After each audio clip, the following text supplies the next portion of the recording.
এখন কিন্তু আমরা চলে এসেছি প্রেম মন্দিরের সামনে। ভিউটা জাস্ট দেখো, কালিয়ানাগ দমনের ওই দৃশ্যটা কিন্তু ওখানটায় রয়েছে। রাত্রির বেলা আসলে কিন্তু এরকম টাইপের লাইটিং দেখা যাবে, দিনের বেলা আসলে কিন্তু এরকম লাইটিং তোমরা দেখতে পারবে না। আর কালার কিন্তু চেঞ্জ হচ্ছে, যতই বলি না কেন পিছন দিক দিয়ে কিন্তু মন্দিরটা দারুণ লাগছে। আর হঠাৎ করে জানি না কেন গাইস এখানে কিন্তু সব ধুয়ো ধুয়ো হয়ে গেল। তো রাধে রাধে বন্ধুরা, বিকেলবেলা বেরিয়ে পড়েছি আমরা প্রেম মন্দির দর্শনের জন্য। তো তার আগে কিন্তু আমরা যাব ইসকন টেম্পেলে, তারপর ওটার থেকে আমরা যাব প্রেম মন্দিরে। তো তোমরা বৃন্দাবনের যে হোটেলে রয়েছে সেইখান থেকে তোমরা যখন এই ইসকনের সামনে তোমাদের না হবে, টোটো ভাড়া কিন্তু 20 টাকা করে নেবে, বেশি নেয় না, একটু বাড়িয়ে নিই। যদি বেশি চায় বলবে 20 বেশি দেবো না, ঠিক আছে। যাই হোক, তো ওখান থেকে আসার পর তোমাদের এই মোট মাথাটায় নামাবে, এই যে দেখতে পাচ্ছ।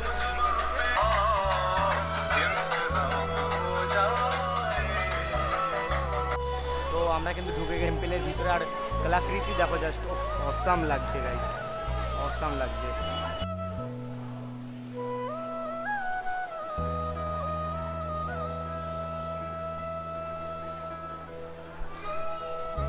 এই মন্দিরের ভিতরে কিন্তু মানে টেম্পেলগুলোর ভিতরে যেগুলো, সেখানে কিন্তু ভিডিওগ্রাফি বা ফটোগ্রাফি অ্যালাউ ছিল না। তো সেই জন্য যতটা যা পেরেছি ততটাই করার চেষ্টা করেছি। যাই হোক, এখন কিন্তু এখান থেকে বেরোচ্ছি সবাই। A few moments later. তো বন্ধুরা, এখন কিন্তু আমরা চলে এসেছি প্রেম মন্দিরের সামনে। এটা তোমরা দেখতে পাচ্ছ প্রেম মন্দিরের গেট। আর মানুষের ভিড়টা জাস্ট দেখো গাইস। ফাইনালি কিন্তু দেখতে পাচ্ছ তোমরা, এটা হচ্ছে প্রেম মন্দির। এমনি কিন্তু এত বিখ্যাত না, জাস্ট ভিউটা জাস্ট দেখো, অসাধারণ লাগছে। আর এই সাইডে দেখো কত সুন্দর সিনারি বানানো রয়েছে এখানে। ওখানে হচ্ছে কালিয়ানাগ দমনের ওই দৃশ্যটা কিন্তু ওখানটায় রয়েছে। আর এইদিকে হচ্ছে তোমার ওখানে জয় শ্রীকৃষ্ণ লেখা রয়েছে এই ঘাসটার উপরে।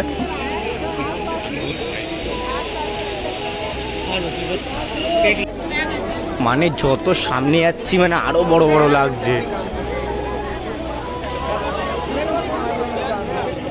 মানে রাত্রির বেলা আসলে কিন্তু এরকম টাইপের লাইটিং দেখা যাবে, দিনের বেলা আসলে কিন্তু এরকম লাইটিং তোমরা দেখতে পারবে না। আর কালার কিন্তু চেঞ্জ হচ্ছে, দেখো এইমাত্র কালার চেঞ্জ হলো, নীল কালার হলো এখন।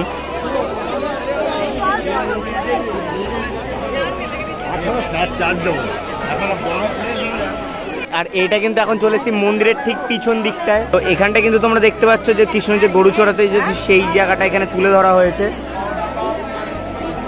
আর ওই যে কৃষ্ণ, ওই যে গাছের তলায় দেখতে পাচ্ছ ওইখানে। যতই বলি না কেন পিছন দিক দিয়ে কিন্তু মন্দিরটা দারুণ লাগছে। আর ওইখানে দেখো গাইস, যাই না কেন কোথা দিয়ে ধোয়া চলে এসছে। আর হঠাৎ করে জানি না কেন গাইস এখানে কিন্তু সব ধুয়ো ধুয়ো হয়ে গেল। কিসের ধুয়ো সেটাও বোঝা যাচ্ছে না, কিন্তু পুরো বৃন্দাবনের মানে প্রেম মন্দির পুরো ধুয়ো ধুয়ো হয়ে যাচ্ছে। ওইখান থেকে শুরু হয়েছে, পুরো মন্দির ধুয়ো ধুয়ো ধুয়ো ধুয়ো হয়ে যাচ্ছে পুরো। এটা আস্তে আস্তে ওইদিকে চলে যাবে। আর এখানে দেখো গোপীদের সাথে নাচের সেই এটা এখানে তুলে ধরা হয়েছে। আর এখানে মাঠের মাঝখানে দুটো ময়ূর বসে রয়েছে। আর বন্ধুরা, যত সম্ভব এইটা কিন্তু নিধিবন বোঝাতে চাওয়া হয়েছে। এখানটায় নিধিবনের যে দৃশ্যটা সেটা এখানে তুলে ধরা হয়েছে। আর এখানে কিন্তু গোবর্ধন পর্বতের সেই দৃশ্যটা এখানে ফুটিয়ে দেওয়া হয়েছে। এখান দিয়ে দেখা যাবে না, ওই দিক দিয়ে ভালো দেখানো যাবে।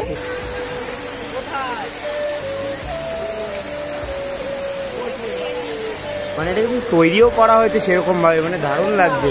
কোনো সাপোর্ট নেই, মানে যে পিলার হয় না, এত বড় স্ট্রাকচারটা, এত বড় স্ট্রাকচারে কোনো পিলার এখানে আমি তো দেখতে পাচ্ছি না। জাস্ট লাঠিগুলো, তাও কিছু কিছু লাঠি ঠেকানো আছে আর কিছু কিছু লাঠি ঠেকানো নেই। আর খালি কৃষ্ণের সেই কেনু আঙুলটাই ঠেকানো আছে। আর উপর দিয়ে ঝর্ণাও পড়ছে, মানে দেখে একটা রিয়েলিস্টিক লাগছে, পুরো একদম অরিজিনাল ব্যাপারটা। তো এখন এসছি প্রেম মন্দিরের উপরটায়, ঠিক আছে। এখন ভিতরে যাওয়ার চেষ্টা করবো, জানি না ভিতরে ক্যামেরা এলাও হবে কিনা, বাট যাবো।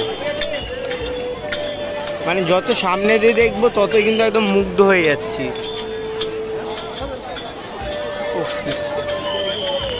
जस्ट खूबसूरती देखो तुम लोग।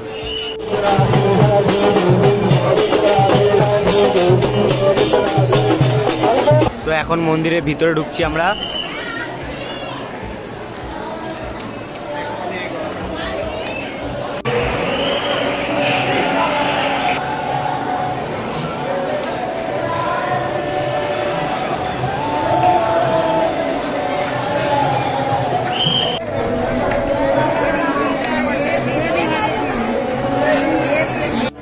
লাইটিং শো হচ্ছে গাইস।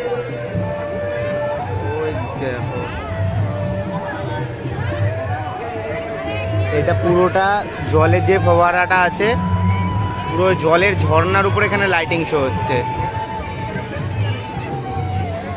তো বন্ধুরা আমাদের কিন্তু প্রেম মন্দির দর্শন কমপ্লিট হয়ে গেছে। তো যা ভিড় ছিল ভাই কোনো রকমভাবে করেছি, যেহেতু আমরা দিনের বেলা আসিনি, রাত্রিবেলা এসেছি, লাইটিং দেখতে পেরেছি বাট ভিডিওটা করতে পারিনি। তো তোমরা যদি মানে দেখতে আসো, দর্শন করতে আসো, আমি বলবো রাত্রিবেলা সব ভালোভাবে তোমরা দেখতে পারবে। তো যাই হোক বন্ধুরা আজকে ভিডিওটা এত ছিল, ভিডিওটা কেমন লাগলো কমেন্ট বক্সে অবশ্যই জানিও। যদি ভালো লাগে তাহলে লাইক কমেন্ট শেয়ার সাবস্ক্রাইব করে দেবে। দেখা হবে পরে এরকম একটা ভিডিওর সাথে।